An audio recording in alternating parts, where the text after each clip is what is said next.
जमहूरियत है, ये चंपारण की सरजमीन है। जुल्म करने वाले अंग्रेजों को हमारे बुजुर्गों ने मार मार कर भगा दिया था अंग्रेजों को। अब आपको सिर्फ 11 तारीख को वोट डालना है राणा रंजीत को। क्या आप वोट डालेंगे राणा रंजीत को? क्या आप इन तमाम की बत्ती गुल करेंगे?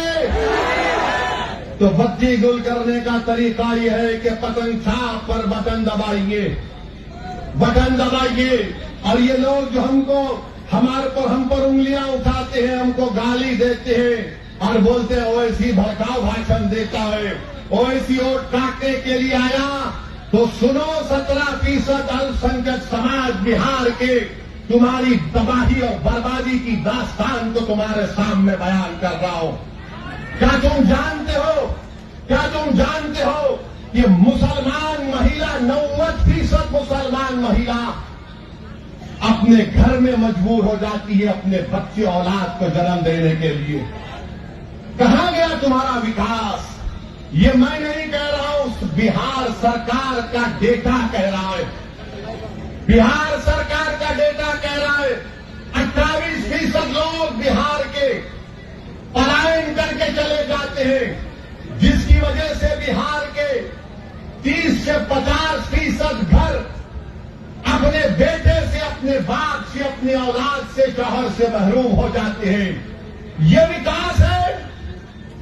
ये तुम्हारा डबल इंजन की सरकार है? 28% लोग बिहार के अपना पेट पालने के लिए, अपनी औलाद को पढ़ाने के लिए, अपनी बहनों की शादी कराने के लिए घर बार छोड़ के चले जाते।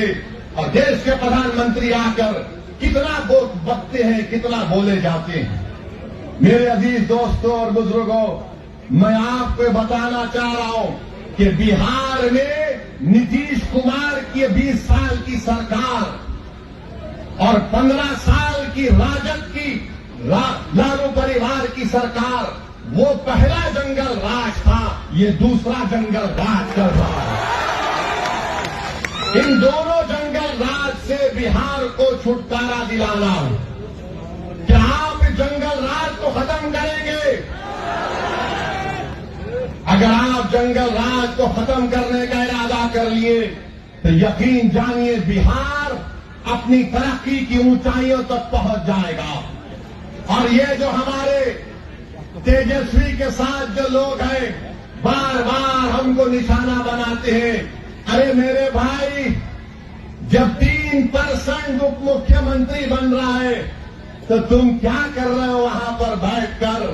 तुम सिवाय कव्वाली के कुछ नहीं कर सकते वहां पर तेजस्वी के दरबार में। बताओ क्या हासिल करोगे तुम? क्या हासिल करोगे? कितनों को टिकट मिलता है? 17% है। कितनों को टिकट